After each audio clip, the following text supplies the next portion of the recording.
When it happens again, no one can say they weren't warned. Now, I'm sure a lot of you are wondering why there's a picture of the USS Fitzgerald on your screen, given that this story was years ago. Well, the story is back, and it's back with a vengeance. And now the guys from MIT are standing up to look at this. See, there's a story regarding the USS Fitzgerald that not a lot of you know. It has to do with what happened between June of 2017 and August of 2017, right here on this platform. Now, given the astronomically small chance that a $2 billion warship could get run down by a giant lumbering cargo vessel, there still were people that, when given the first opportunity to attack our military, did so. Code Pink would have been proud of all of the so-called right-wing Trump supporters that were just ready as could be to smear these sailors. And for 2 months, that's what happened. Until this happened. And then all of a sudden, that crazy guy in Florida, that Florida Maquis, wasn't all so crazy. Because now it happened twice. This is the McCain. It's back. And it's back with a vengeance, and people are warning about it. This is the MIT Technology Review. What you're looking at is the new version of AIS, what they're calling crop circles. These red dots creating this circle, these are ships that are supposed to be over here in the water. That's what's going on with GPS and AIS. This article talks about a freighter out of Long Beach that was pulling into Shanghai, and all of a sudden, everything went haywire. Ships that were supposed to be at dock were all of a sudden in his path. He didn't even know where his ship was, or where it was in relation to where his berth was. It was a total nightmare, and this is happening over and over and over again. And the groundwork for this was laid years ago, right here. And there's evidence of this on YouTube. You can literally watch this for yourself in real time if you know where to look. Now, those of you who were part of the Fitzgerald investigation that stood with the sailors, the very first channel to show up and do that was actually Jennifer, Veterans for Truth. Having been a sailor herself, she realized how ridiculous the story was. That somehow the most nimble, agile, advanced warship in the Navy somehow, some way, couldn't get out of the way. Well, when the information coming into the electronics is compromised, and it says that all the ships are one place going one direction, when really they're another place going another direction, yeah, that can happen. Because at the time, sailors were taught to trust their instruments and not their eyes. Now they've had to shift. They've had to go back because that got compromised. I'm going to play this forward and just talk about what's going on here so that those of you who have showed up recently, whether it was for Antarctica or Venezuela or whatever else, can kind of come up to speed. In your upper left, you're going to see a small number here. 1606, 2017. It's basically June 16th, 2017. The time, military time here, 1607 hours, is GMT. That's Greenwich Mean Time. Local time, that transfers to the 17th, the next day at 1:30 in the morning here in Asia. That confused a lot of people. But it's, of course, moving much faster than real time because they take the activities of 2 or 3 hours and condense it down to a 4.5-minute video. Now, what you just saw here was this blue line and this was the ACX Crystal. This turn here puts them about 10 minutes away from collision. Now, of course, you will not see a track for the USS Fitzgerald because, of course, the military doesn't run with their AIS on. They just don't. And I don't know if that's changed or what the plan was with this, but we watched this video, I don't know how many times, 3 or 4 dozen, breaking this down, talking about the speed, talking about what the commander of this cargo ship said he was doing at this time. You see, the initial story that came out about this said that the crew of the Crystal must have been asleep and on autopilot and unaware of what was going on, and then the evil, terrible, horrible Obama Navy sailors, whatever, that aboard the Fitzgerald just sad sack, didn't know what they were doing, and oh no, wham. Well, we found out later that nothing could have been farther from the truth. But, of course, by the time the slime job was done, nobody wanted to hear it. See, the captain of the Crystal was awake and on the bridge and had been watching the courses of these ships and steered his vessel twice in the direction of the course of the Fitzgerald. This is the first time. He was on this course, and then he made this turn 10 minutes before. This is where he said he was trying to get out of the way of the Fitzgerald, when really, had he stayed on his course, he would have missed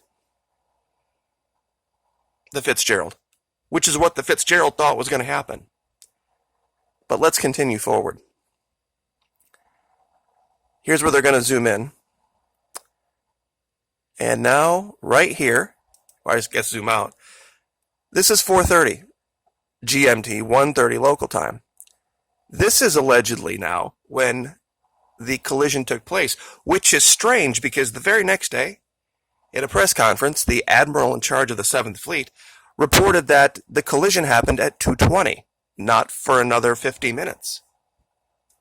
Which is weird because that's exactly the same time that the accident was called in simultaneously to 2 different reporting authorities by the crew of the Crystal and the crew of the Fitzgerald. 50 minutes later, never having spoken to each other. Let's continue forward. As you can see here, the course has changed yet again.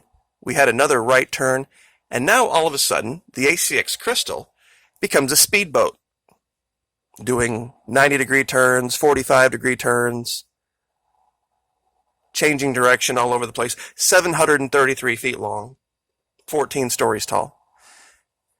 Having now allegedly smashed into a Navy destroyer that it saw and that it knew it hit when it hit it, they just keep sailing right along the way. No big deal. Don't call anybody. Don't say anything about it. Don't report it to anyone. Meanwhile, allegedly what we're supposed to believe here is that back aboard the Fitzgerald, nobody called general quarters. Yeah, that's absolutely right. That's in the reports. The damage control officer, who was asleep at the time, damage control assistant, I guess is the technical name, had to get woken up out of bed, get dressed, and then go to the bridge, and that's who called general quarters. Now, here we are coming up on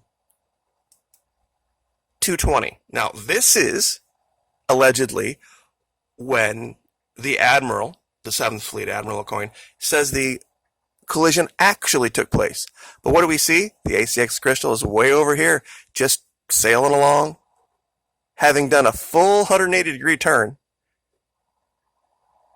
at 14 knots, never having slowed to more than, I think, 10 knots,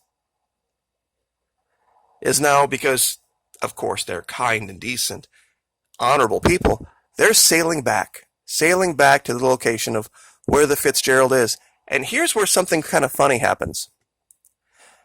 It gets back here, and the Fitzgerald, which was sailing south, allegedly now somehow has made it north of where it was. We see something weird happen. the ACX crystal track stops. I'm going to zoom in here. Now we're at 2:42 a.m. local time. I want you to watch what happens next closely. See how it just sits there? 248, 249, 250, 251, 253. All of a sudden, it jumps and is facing the other direction and going a whole nother speed.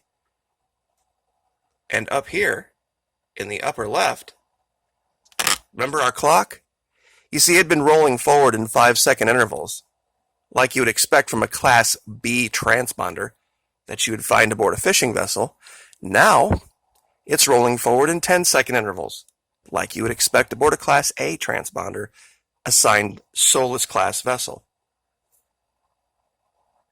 So all of this could have all been make-believe, all an invention, just like we're seeing now in Shanghai and around the world. These invented make-believe GPS and AIS tracks.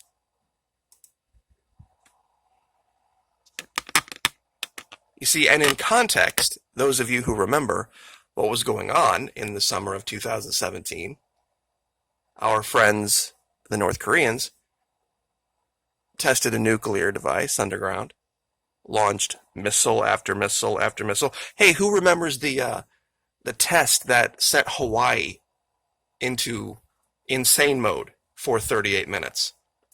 Yep, that's right. That happened between the Fitzgerald and the McCain, July 4th of that year. You know, the missile inbound that didn't happen, that was all just some big mistake.